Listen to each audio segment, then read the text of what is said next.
Okay, open your Bible please in the book of Acts.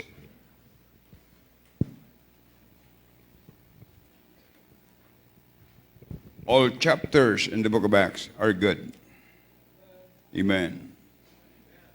Acts chapter 2. Tayo po ay magsting lahat bilang pagalang sa salita ng Diyos.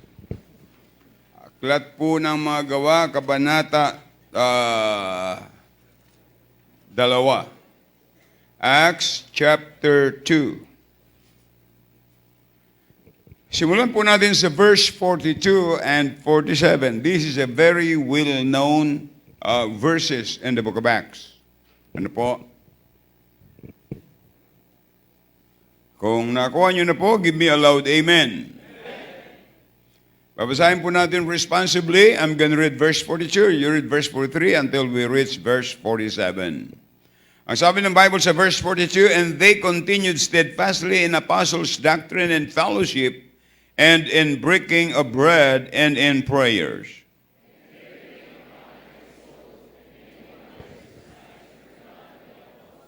Please read as loud as you can.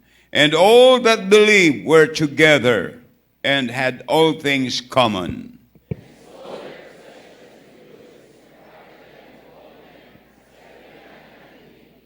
And they continuing daily with one accord in the temple, and breaking bread from house to house, did it their meat with gladness and singleness of heart, praising God and having favor with all the people, such as should be saved. Tayo po manalangin. Dakilang Diyos, maraming salamat po sa inyong pag-ibig sa amin. Panginoon, salamat po sa inyong mga anak. Salamat sa inyong provision. Kami ay walang building na magkakasya sa isang building. Meron po kaming admin building across the street. Salamat po sa mga anak nyo na uunawaan po. Salamat sa kanilang pag-ibig na nais pumunta sa bahay sambahan para kayo ay sambahin sa espiritu at katotohanan. Panginoon, patawad po sa aming mga kasalanan. Salamat sa Panginoon sa Kristo na bayubay sa krus ng Kalbaryo na danak ang kanyang dugo. Siya ay namatay, inilibing at nabuhay na maguli dahil ng aming kasalanan. At salamat sa kalayaan na binigay niyo po ng tao'y pwedeng makatiyak ng langit. So magitan ng pagtawag sa inyo, sapat ayon sa inyong salita, whosoever shall call upon the name of the Lord shall be saved. Pagpalain niyo pong lingkod niyong gagamitin, Panginoon, pangalan niyo lang po ang maitaas. Makita po namin paano pahahalagahan ang inyong bahay-sambahan at ang araw ng linggo para sa inyo. Pagpalain niyo po lingkod niyong gagamitin, Panginoon, sa inyong sarili, wala pong magagawa. Maliban ako'y gamitin niyo, wala pong kabuluhan. Kaya ako'y nagmamakaawa, banal na Espiritu, tulungan niyo po ako. Maitaas po'y walang iba ang pangalan ng Panginoon sa Kristo, sapagkat ang sabi niya po, if I be lifted up, I will draw men unto me. Salamat sa Sunday School lesson na inyong ibinigay. Panginoon, pagpalain niyo po mga anak niyo na lumago sa pananampalataya, magkaroon ng backbone, paninindigan sa katotohanan na huwag ikahiya ang inyong ibanghilyo. Ito po ang aming dalangin sa pangalan ni Jesus. Amen. Thank you. And be seated, please.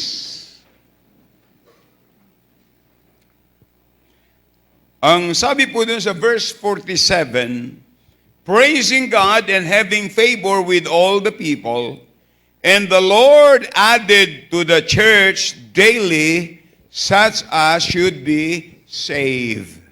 Yung pong save po dyan ay tapos na.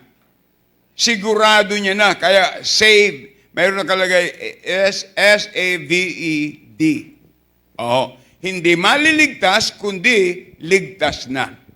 Yaong nangaliligtas ay idinadagdag sa kanila. Ayan sabi ng Bible. Kaya ngayon pong umaga, ang ating pag-aaralan po ay a great church. Ang dakilang simbahan na itinayo ng Panginoon. Kasi ang sabi po ng Bible, praising God and having favor with all the people, and the Lord added to the church daily such as should be saved. Here, makita natin ang reference ng New Testament Church of Jerusalem na ito ipinahayag ng Biblia, it is a great church. Hindi po lahat ng tao ay gustong maging bahagi ng great church. Sapagkat may tandaan po natin, una po, ang Diyos ang nagliligtas. Hindi po simbahan. Kaya hindi natin itinuturo na kayo ay umanib sa baptist para kayo makarating sa langit. Wala po. Walang simbahan na magbibigay ng garantiya na kayo ay dadalhin sa langit. Pero ang simbahang ito na itinayo ng Panginoon ay mayroong garantiya sapagkat ang itinuturo ng Biblia, ang tanging daan patungo sa langit ay walang iba kundi si Kristo. Sapagkat it is from the very mouth of Jesus Christ na sabi niya, I am the way, the truth, and the life. No man cometh unto the Father but by me. Amen. Kaya yung 2,000 na mahigit nung Wednesday night na ayon sa kanilang pahayag na sila'y tumanggap sa Panginoon, ang sabi ng Bible sa John 1:12, but as many as receive Him, to them give He power to become the sons of God. Ang tao para maging anak ng Diyos, ang kailangan ay magsisi ng kasalanan, tanggapin si Kristo sa pananampalataya. Ang pananampalataya, pagtiwala sa ginawa ni Kristo sa krus ng Kalbaryo. Na dapat tayo po, can you imagine, na ang kasama niya doon sa krus ng Kalbaryo ay dalawang mga kriminal, tulisan at mga kriminal. Bakit po? Yun ang judgment noon, yun ang pinakasilya elektrika noon. Doon inilagay ang Panginoon. Ang dapat po tayo, ang ipako sa cross, sapagkat lahat po tayo ay makasalanan. Pero siya na ang nagpapako upang tayo tubusin sa ating mga kasalanan. What can wash away my sin? Nothing but the blood of Jesus Christ. At the cross, at the cross. Salamat sa Panginoon. It's not the cross itself, but the message of the cross that Jesus died, buried, and rose again. Tandaan po natin mga kapatid, alam niyo maraming mga Kristiyano, satisfied sila na basta lang magkaroon ng church. Kaya yun ang kanilang nasa isip, satisfied sila, basta magkaroon ng church, pero kaya wala silang excitement. Alam niyo ba na ang Christian life it is a life of excitement? Amen? Ewan ko. Ang iba excited patungo sa malls. Ang iba excited patungo sa dagat. Ang iba excited patungo sa swimming pool. But there, if you are excited going to church, but David said, I was glad when they said unto me, let us go unto the house of the Lord. The king, David, was so excited going to the house of God. Pambihira mga kapatid, nais ko pong sabihin sa inyo, mula sa salita ng Diyos, ang yung sabing great, great church. Pag sinabing great mga kapatid, ay maraming bagay na ipinapahayag po yan. Pero kung katotohanan ng ating titingnan, yung kadakilaan mula sa salita ng Diyos, the best book that will describe about the greatness is the Bible. The Bible will describe about the greatness, and the Bible will be the one to taught us, and the Bible will be the one to make us understand about greatness. Dakilang gawain, dakilang simbahan, mga kapatid. Sabi sa verse 47, he is describing the great church in Jerusalem. Nakita po doon, the wonder of the doctrine being taught in church in Jerusalem. At sinabi rin po doon yung kamanghamanghang simbahan na yung kanilang, they have time to fellowship, they have time to pray. Kaya pag nasa simbahan, yun dapat ating gawin. What we expect when we come to church. Ano yun i-expect natin? Word of God. That's why we have a Sunday school. Sa Sunday school, mayroon tayong series. Yan po ang ating church covenant. Ay napakaganda ng Sunday school lesson ngayon. It's about promoting spiritual walk. See, brotherly kindness. Magkaroon ng magandang relasyon sa bawat isa. Kabaitan, kabutihan. Sapagkat dapat kung ikaw ay anak ng Diyos, napakabuti mong tao. Marunong ka magbayad ng utang, marunong ka... Oops, sorry. Dapat magalang. Kaya dapat nating igalang, pag tayo nasa bahay, sambahan, igalang natin ang salita ng Diyos. Igalang natin ang pangangaral ng salita ng Diyos. Hindi yung napipreach yung pastor o sino mang preacher, ikaw ay nagkukut-kut dyan ng iyong kinakain mong kung ano man yan at ikaw ay busy-busy sa paggagamit mo ng cellphone. Igalang natin ang salita ng Diyos. If it is the house of God, we need to study the Word of God. Sapagkat yan po ang kailangan natin, mga kapatid. Hindi po yung pinakamataas na edukasyon kaysa sa secular. Maraming mga taong edukado, pero hindi sila educated from the Word of God. The greatest education is from the Word of God because this is the perfect Word of God. All the Scripture is given by inspiration of God. It is profitable for doctrine, for reproof, for correction, for instruction. That's why the Word of God will instruct us. Kaya yung sabi ng Bible, huwag pabayaan ng pagkakatipon gaya ng ugali ng iba na pabaya. Alam niyo mga kapatid, ito yung church sa Jerusalem, they have a unique unity. Meron silang pagkakaisa. Pagkakaisa sa katuruan, pagkakaisa sa panalangin, pagkakaisa sa fellowship. Wala hong division. Wala hong division. I said, walang division. Ang simbahan hindi po dapat kanya-kanya. Oho. Kayo po hindi ko tao. Tao kayo ng Diyos na pinaaalagaan sa pastor. Kaya Jesus, tandaan natin, Jesus is a good shepherd. He is a great shepherd. And not only a great shepherd, but he is the chief shepherd. The pastor is the only under shepherd. That's why the under shepherd must follow the chief shepherd, must follow the great shepherd, and that is Jesus Christ. Amen? The duty of the pastor is to preach the Word of God, give the instruction, what God's plan for the church. Yan po ang turo ng Biblia. So, kung ang simbahan po dun sa Jerusalem na sinimulan ng Panginoon, alam nyo ba na ang una pong ang sinugo ng Diyos para mangaral ng Ebanghelyo, pag binasa nyo sa Bible, John the Baptist. Not John the Catholic. John the Baptist. Not John the Mormons. Not John the Seventh-day Adventure. But John the Baptist. At siyang unang nagpakilala kay Kristo na siya, the Lamb of God, na sabi niya, behold the Lamb of God which taketh away the sins of the world. Kaya ang gawain ng Baptist Church ay itaas ang Panginoon, ibunyag ang pangalan ng Panginoon that He is the only Savior, that He is the only way, that He is the only truth, that He is the only way going to heaven. Yan tungkulin po natin yan mga kapatid. Kaya yung church sa Jerusalem, ang unang naging miyembro ay 12 apostles. Pagkatapos 120, pagkatapos 3,000, pagkatapos 5,000, pagkatapos multitude, pagkatapos multiplied, pagkatapos multitudes. Kaya alam niyo kung bakit?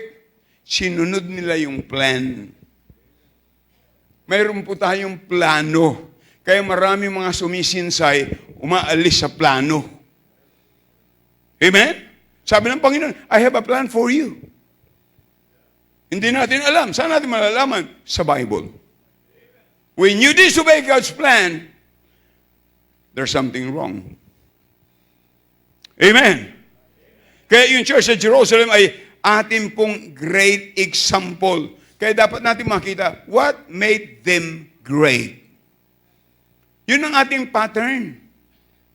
Mga kapatid, kung ginamit ng Diyos si John the Baptist, ginamit ng Diyos si Pedro, na si Pedro ay nag-deny sa Panginoon ng 3 times, pwede ka rin gamitin ng Panginoon.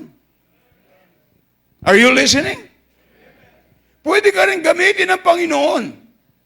Paano itong church na ito sa Jerusalem na naging great church? Tandaan po natin, mga kapatid, maraming bagay na pwedeng ang simbahan ay maging matagumpay. Pero tandaan natin, thank God for the baby grand piano, but even it is a grand piano, that would not make the church great.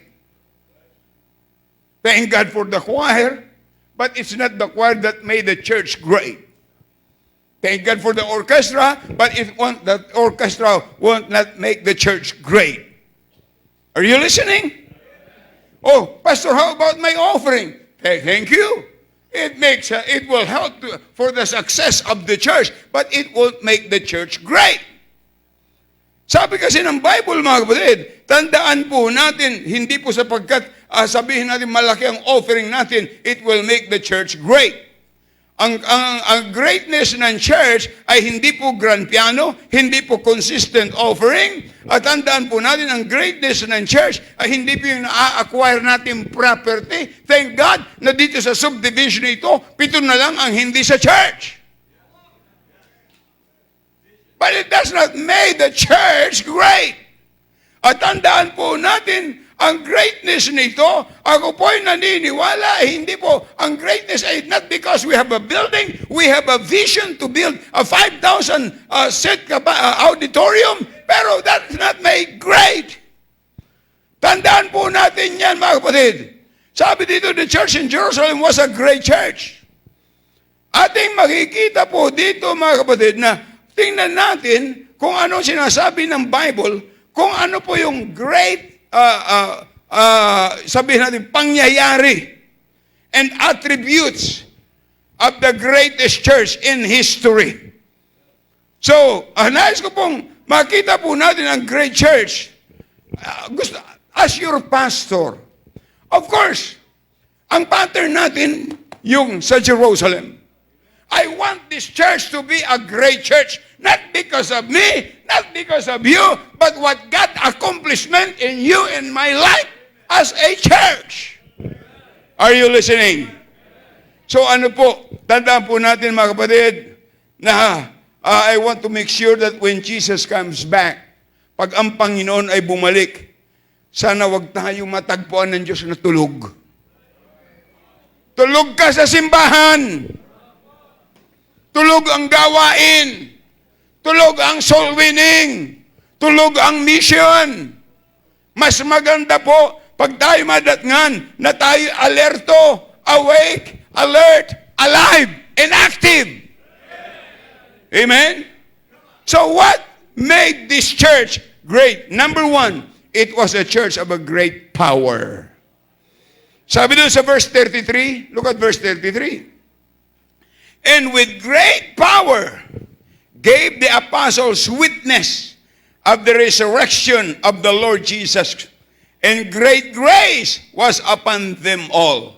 The book of Acts is the history book about the New Testament church in Jerusalem. Kung gusto nyong makita ang kasaysayan ng simbahan ng Panginoon, basahin niyo Book of Acts. Yung Book of Acts, it is not the Acts of the Apostle. It is the Acts of the Holy Spirit in the life of the Apostles and in the life of the church. Sapagkat kung tayo wala tayong pag-asa, we are all sinners. Saved na nga tayo, pero sumisinsay pa rin. So, magpasalamat tayo ng banal na Espiritu ang siyang nagtatrabaho o gumagawa. So, it talks about the power or great power. This New Testament church in Jerusalem was a church of great power. Kaya mayroon pong Day of Pentecost in Acts 1:8. Anong sabi ng Bible? Sa verse 8 ng Acts chapter 1. Ang sabi ng Bible, but ye shall receive power after the Holy Ghost is come upon you. And ye shall be what? Witnesses unto me both in Jerusalem, Judea, Samaria, unto the uttermost part of the earth. So ating makita po dito, mga kapatid, that day, it was a very special day that God empowered them in a very special way. Kaya nga magpasalamat tayo sa Panginoon na ang sino mang tumanggap kay Kristo bilang sariling tagapagligtas, we are sealed by the Holy Spirit of promise. That's why salvation can never be lost. Once you are saved forever. Sabi niya, Pastor, paano yung kasalanan kung nagagawa? Yung kasalanan nating nagagawa ay hindi na yan magdadala sa atin sa impyerno. Sapagkat tayo pinatawad na. Tinatakan na tayo that God owns you, that God owns me. That's why your body is the temple of the Holy Spirit. Ye are not your own, ye are of God. Mga kapatid, napakaliwanag ang salita ng Panginoon po na everybody wanted to have the power of God sa buhay natin. Kung wala ang Diyos sa buhay natin, kaya sabi ng Bible, sabi ng Panginoon, for without me, you can do nothing. Why? The nature of men, we are sinner, is to commit sin. That's the nature. Parang baboy. Ang nature ng baboy saan? Sa putik. Alpasan mo ang baboy, kulong mo yan sa hotel ng 1 week. Alpasan mo sa lupa. Saan pupunta yan? Sa putik. Yun ang nature eh. Ganyan din po ang buhay ng tao. It's only by the grace of God, the power of the Holy Spirit. That's why we need the Word of God. Why? Because the Word of God is the sword of the Spirit. Ito ang nagbibigay sa atin ng boundaries. Yung mga bawal ng Diyos. Sabi na, ano bang bawal sa baptist? Baptist hindi bawal. Bawal sa Diyos, salita ng Diyos. Amen? Kaya tandaan po natin, in our churches today, mga kapatid, hindi lang po ang pastor ang dapat may power ng Holy Spirit, hindi lang po staff ang nais ng Diyos, men and women, you should be or you must be empowered by the Holy Spirit. Even the teenagers desire to have the power of God in their lives hanggang sa pinakang bata. Mga kapatid, it was the church of great power and it was evidence in the lives of all of them. The Holy Spirit was important to the whole church. Mahalaga po ang gawa ng Banal na Espiritu, His presence. Kaya sa Great Commission, sabi niya, and lo, I am with you always, even unto the end of the world. Kaya napakaganda po, pag ang altar sa invitation ay puno ng mga anak ng Diyos, na nais kausapin ang Panginoon. At sa church na ito, mga kapatid, daman-daman nila the power of the Holy Spirit na gumagawa sa kanilang buhay. Wala pong miyembro ng simbahan sa Jerusalem na ayaw nilang gumawa ang banal na espiritu. Wala hong matanda, walang bata na ayaw. Ang nais nila ay makita ang paggawa ng banal na espiritu. The Bible says that this was a church of what? Great power. At tandaan po natin, ang nais ng Panginoon tayo ay magpatuloy ng banal na espiritu gumawa sa ating buhay at maranasan natin the greatness of this great New Testament church. Opo. So, dapat meron tayong concern.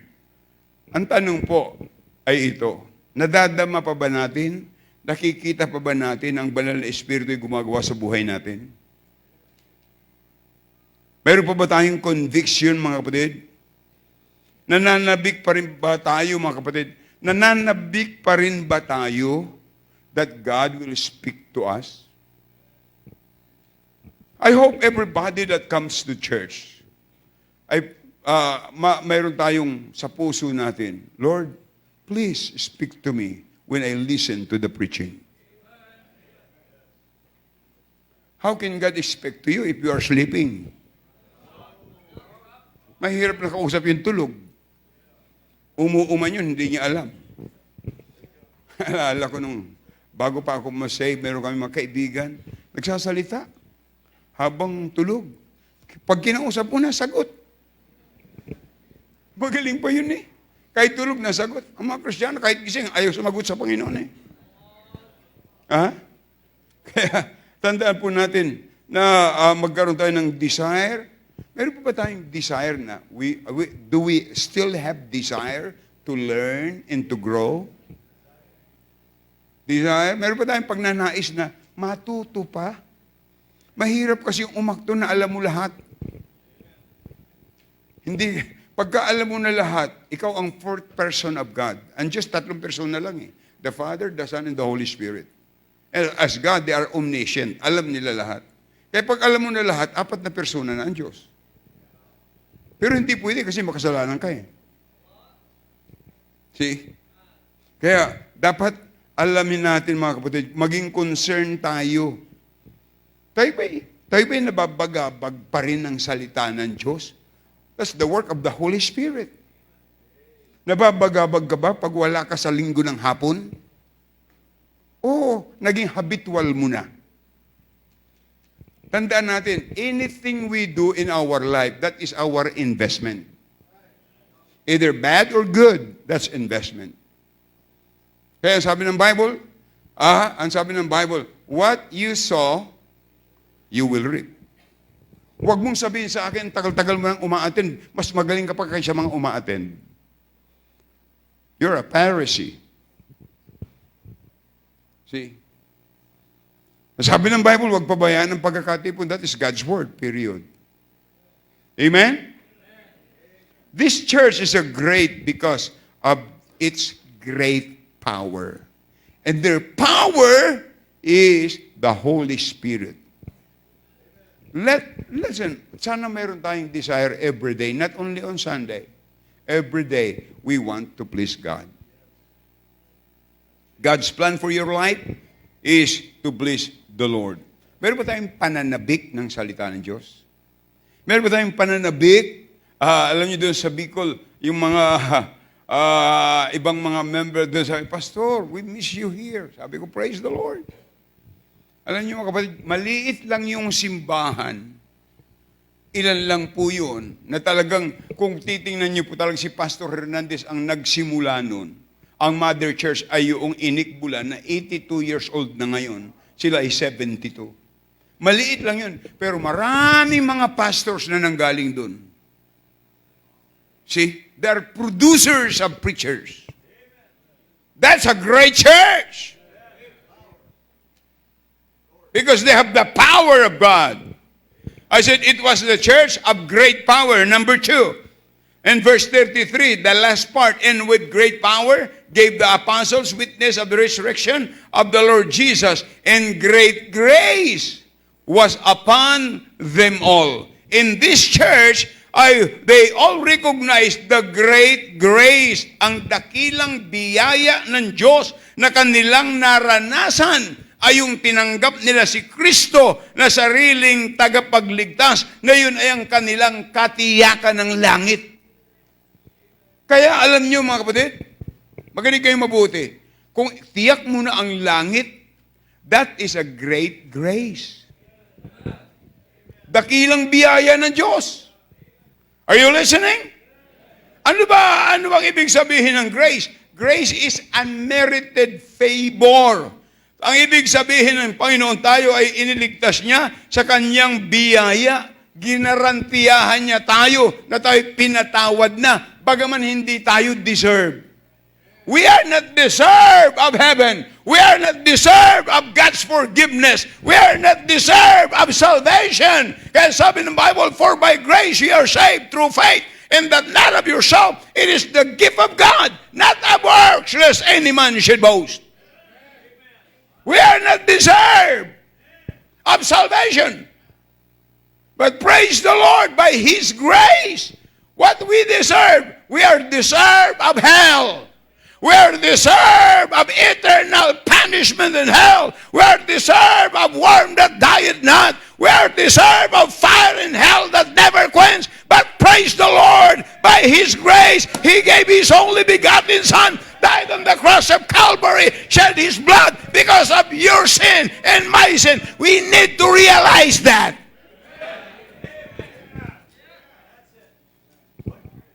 Alam niyo mga kapatid, ang iba parang wala lang sa kanila.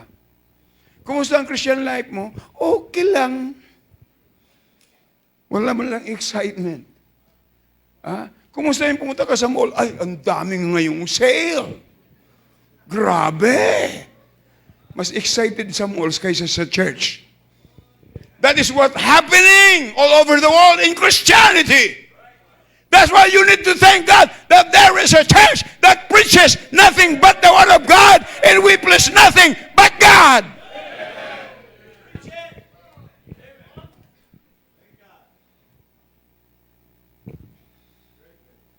It was a great grace.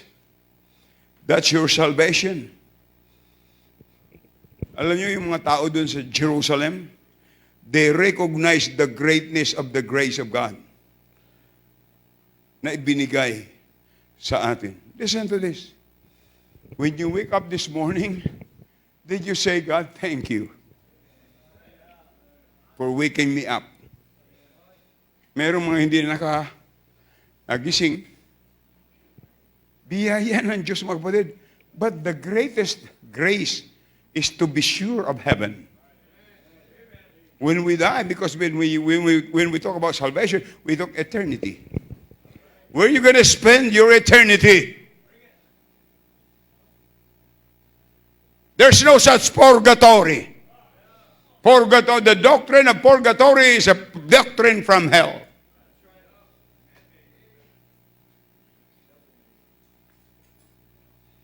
Heaven or hell?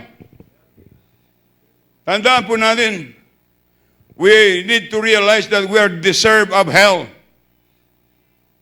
But praise the Lord, through faith, for what Christ got done on the cross of Calvary. That's why salvation is a gift.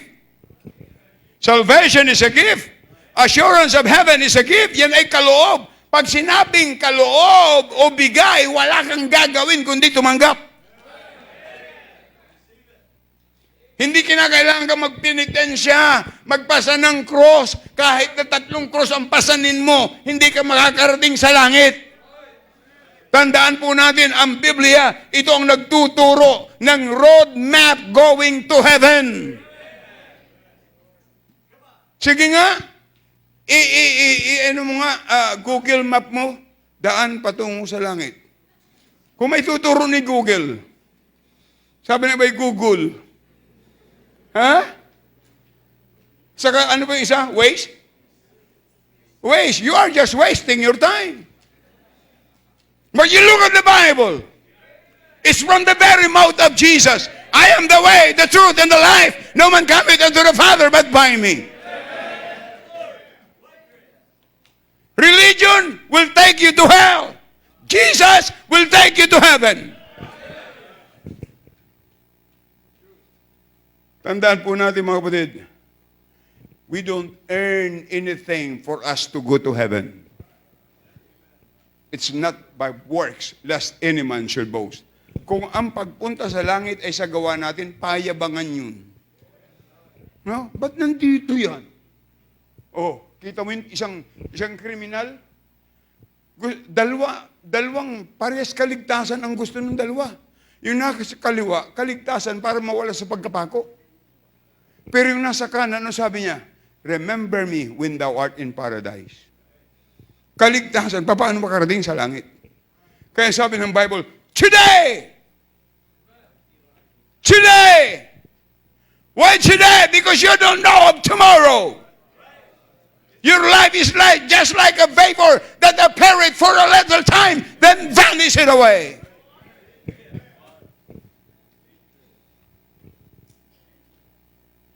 Mga kapatid, they knew that there was grace in their service to God. Kahit na yung ating paglilingkod sa Diyos, it's a grace. Biyaya ng Panginoon yan, mga kapatid. Biyaya po yan ng Panginoon. Ha? Yung kakayahan natin na maglingkod, hindi yan sa atin. Sa Kanya yan. Kaya pag pinagpala ka ng Diyos, huwag kang mayabang at huwag kang arugante. Hindi ka pinayaman ng Diyos para ikaw ay magyabang. Hindi ka pinatalino ng Diyos para magmalaki. Galing yan sa Kanya. Sabi ng Bible, we brought nothing in this world.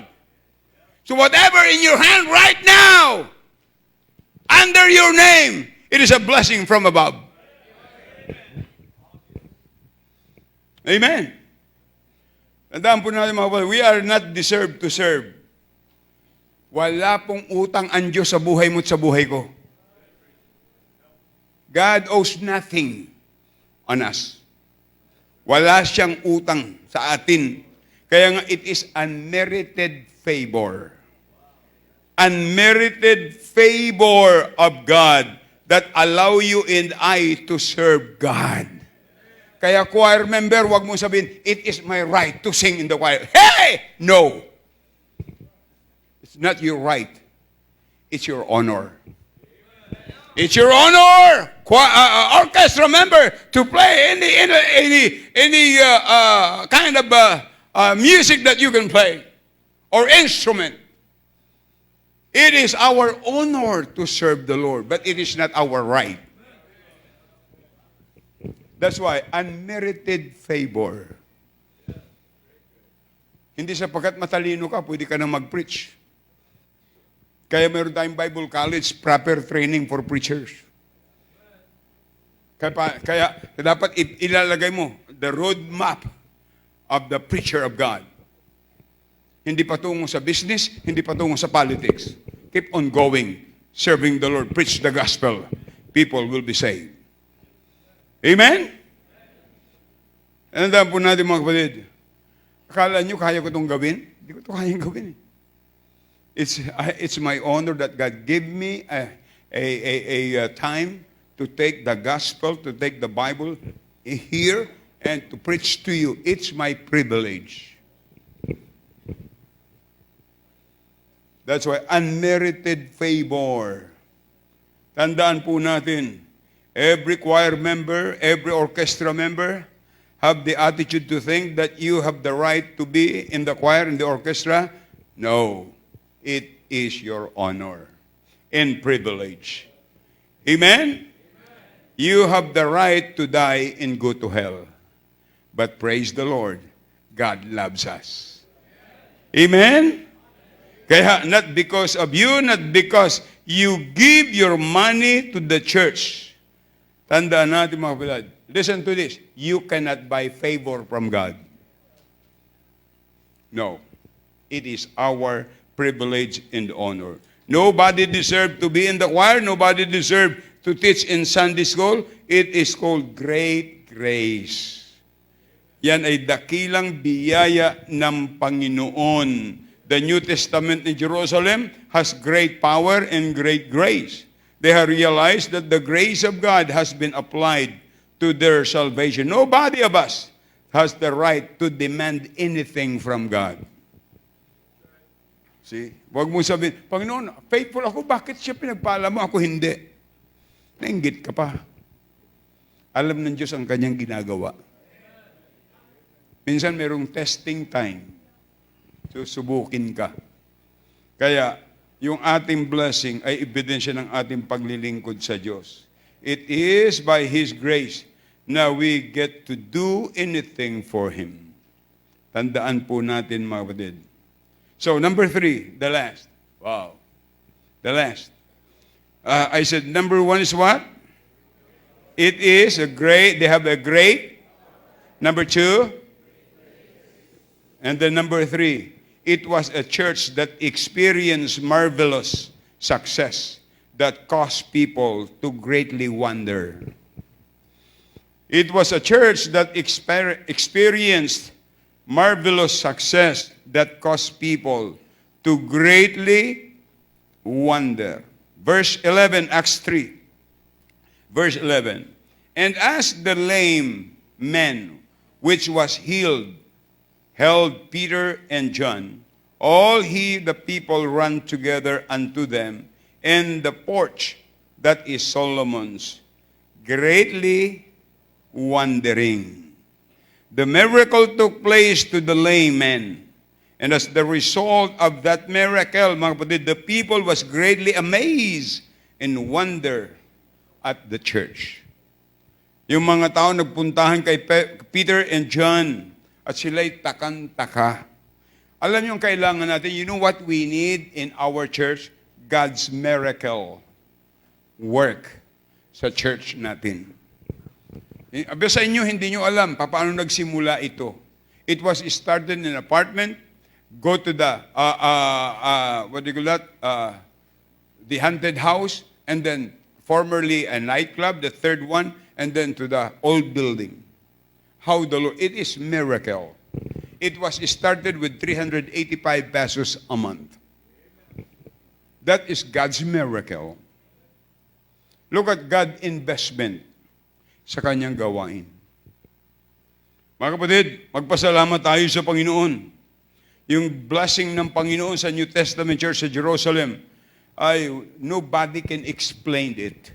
You know why? Because it's God's miracle. Sabi ng iba, Pastor, did you expect that the ministry will be like this? I said, no. How did it happen? It is God's miracle. Our salvation is miracle. It's a miracle. Why? We are sinner. We are on our way to hell. But now, we know for sure. Before I was blind, but now I see. Hindi yung, before I was blind, but now I cannot see. No. See? Paano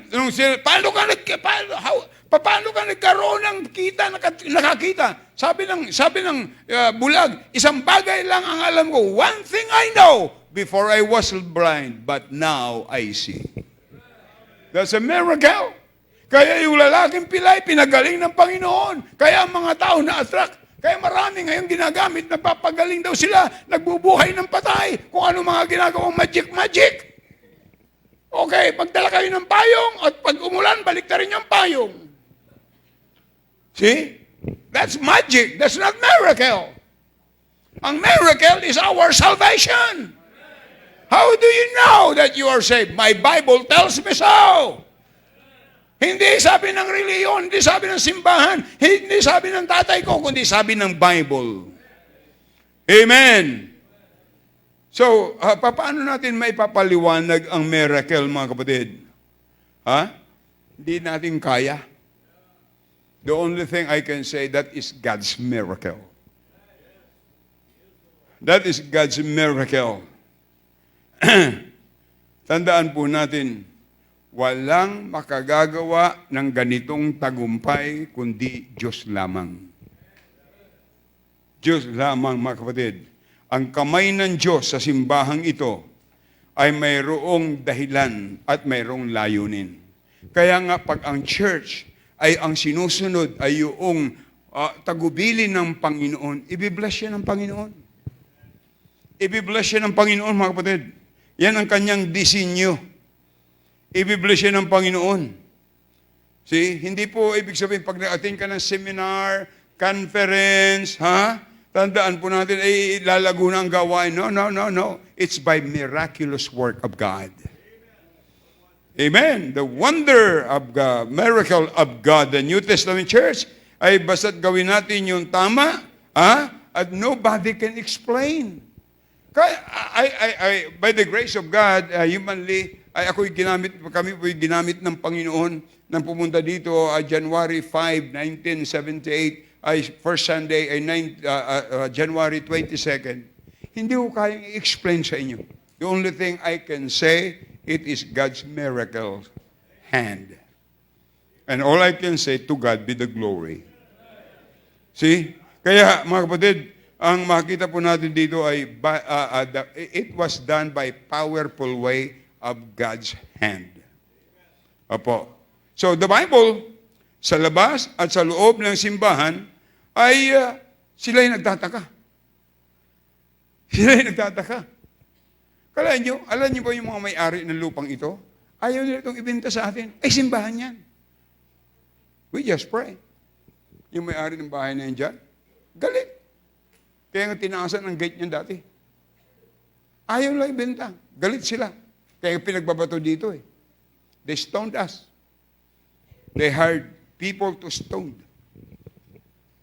But we just keep on going. This is not our work. This is God's work. At yung ayaw magbinta, sila nagbinta. That's miracle. Kala mo yun, dati galit sa'yo, ngayon hindi na. Ngayon, good afternoon. Saan ko man sila makita? Good evening, Pastor. Good afternoon, Pastor. Good morning, Pastor. See, nung tinatayo ito, yung kapitbahay na ito, galit yan. Pero, by God's grace, tingnan mo ginawa ng Panginoon. Nobody can explain, just God. Tanging Diyos lang.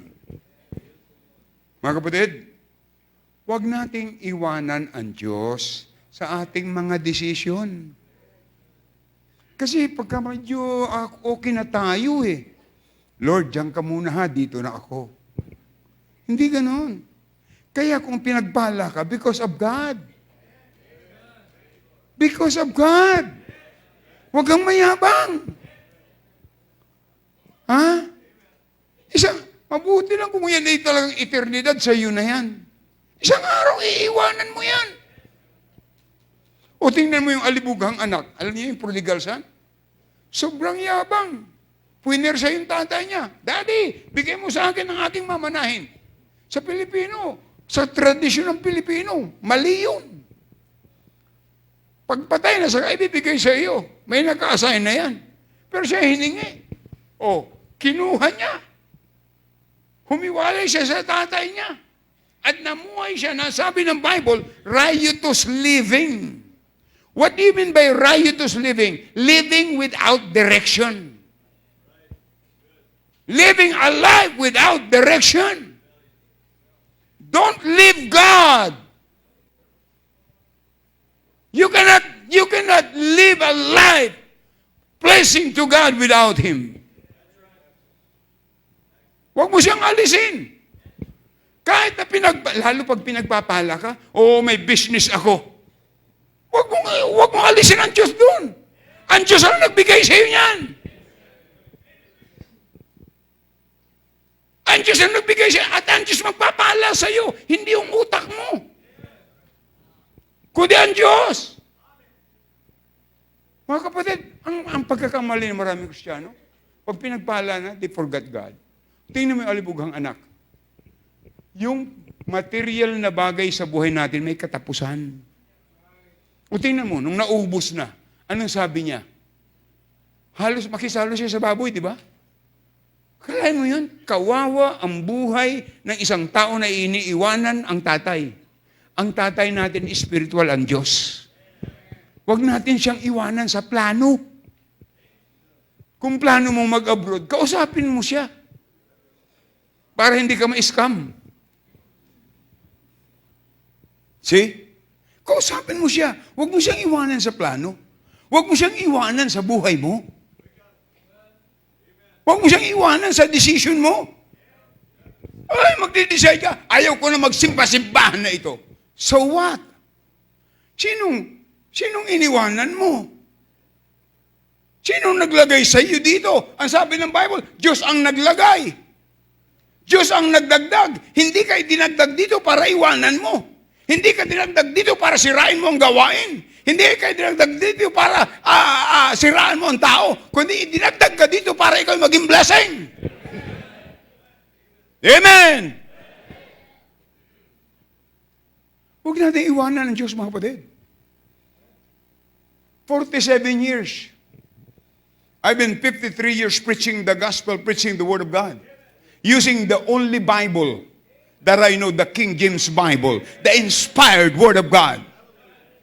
53 years. The gospel I preached when I surrendered my life, when I was in Bible college, is the same gospel I preached. I never planned to change it because there's only one gospel, the death, burial, and resurrection of Jesus Christ. Huwag niyo iwanan, kapatid. Dapat ang Diyos, ang Panginoon ng decision mo, ang Diyos. Hindi ikaw. Huwag mong iwanan. See? Tandaan natin, mga kapatid, ang sabi ng Biblia, ang church na ito sa Jerusalem had great power. Had a great grace. At ang church na ito had caused people to greatly wonder. Maraming mga tao, Pastor, hanggang ikaw pa rin ang pastor dyan? Sabi ng attorney, kausap ko, Palagay ko, pastor, hindi na kayo pastor, bishop na kayo eh. Sabi ko, hindi ho, tower. Akala nila yung bishop mas mataas kaysa pastor. Hindi ho. Sa Bible, bishop, pastor, and elder, iisa lang yun. Kaya nga, sa simbahan, dalawa lang po klase ang tao. The shepherd and the sheep. At dalawang klase rin ang lalaki sa simbahan. The leader and the follower. Walang alanganin. Amen? Kaya mga kapatid, nais ko pong sabihin sa inyo kung paano tayo minahal ng Diyos. Huwag mong iwanan. Lapitan mo siya. Huwag mong iwanan. Siya ang nagligtas sa iyo. Siya ang nag-iingat sa iyo. Siya ang nagpapakain sa iyo. Siya lahat ng bagay sa iyo. Siya ang nagbigay ng buhay sa iyo. Pero there is a time, sabi ng Bible, as it is appointed unto man wants to die. If you are willing to die, die faithful serving the Lord. That's why Paul said, for me, to live is Christ and to die is gain. Huwag natin ipagyabang yung ating secular at kayamanan natin. O ang anak ko ay attorney, ang anak ko ay judge, ang anak ko ay, anong paborito ng judge? Judge not. See? O ang anak ko ay businessman. Well, all of that, that's good.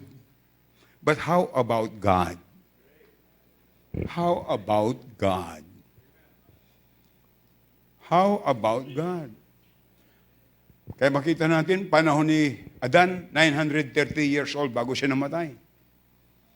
Panahon ni Noah, 600 years. Panahon ni Moses, 120. Panahon natin, 10, that is 70. Ay 71 na ako nung Wednesday, kaya may bonus na akong 1 taon. Pag-pray nyo nga, nabigyan pa ako ng Panginoon ng 24 years. Pero gusto ko masigla pa rin. Gusto ko yung nakakapaglaro pa rin ng basketball. Bira. Maganda po yun. Basta't ang rason natin, gusto nating maglingkod sa Diyos. Na tayo maging gamit sa gawain ng Panginoon. Alam niyo mga kapatid, ang pinag-uusapan sa gawain, hindi yung gaano ka katagal, kundi gaano ka katapat sa Diyos. Tayo po'y magstaying lahat. Kung po'y naniwala, ang Panginoon ay nangusap sa ating puso.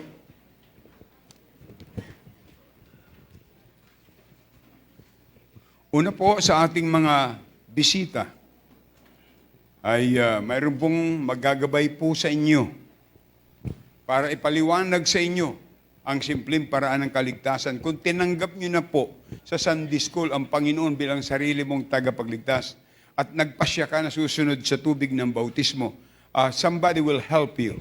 Mayroon pong tutulong sa inyo. Sige po.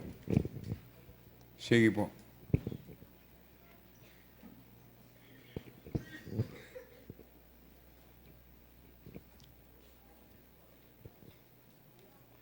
Mga mananampalataya, mahal kong mga members, ang pakiusap ko lang, huwag niyong iwanan ang Diyos. Huwag mong iwanan ang Diyos sa ministry na ipinagkatiwala sa iyo. Mahalin mo yan sapagkat yan ang mag-guide sa iyo. Sa tagumpay na ang kasama mo ay ang Panginoon. Marami na tayong mga ushers na nag-graduate na, kapiling na ng Panginoon. Sila'y kinuha ng Panginoon na sila'y naglilingkod sa Diyos. Mga kapatid, huwag nating iwanan ang Diyos. Sa inyong mga estudyante, sa inyong pag-aaral, huwag niyong iisang tabi ang Diyos. Ang Biblia ay laging nagtuturo, unahin ang Diyos, but seek ye first the kingdom of God and His righteousness, and all these things shall be added unto you. Sa ating pamilya, wag nating iwanan ang Diyos. Sa inyong business o negosyo, wag niyong iwanan ang Diyos. Kung ang Diyos ang nagbigay niyan, wag mo siyang iisang tabi. Dapat siya ang bida sa inyong business. It's because of God that He bless us. It's because of God that I finished my course. It's because of God that I have a successful Christian life. It's because of God. Don't put aside. Listen to this. Hindi ka i-bless ng Panginoon because of your talent. It's because of God na wag mo siyang iwanan. I-bless ka niya. Ang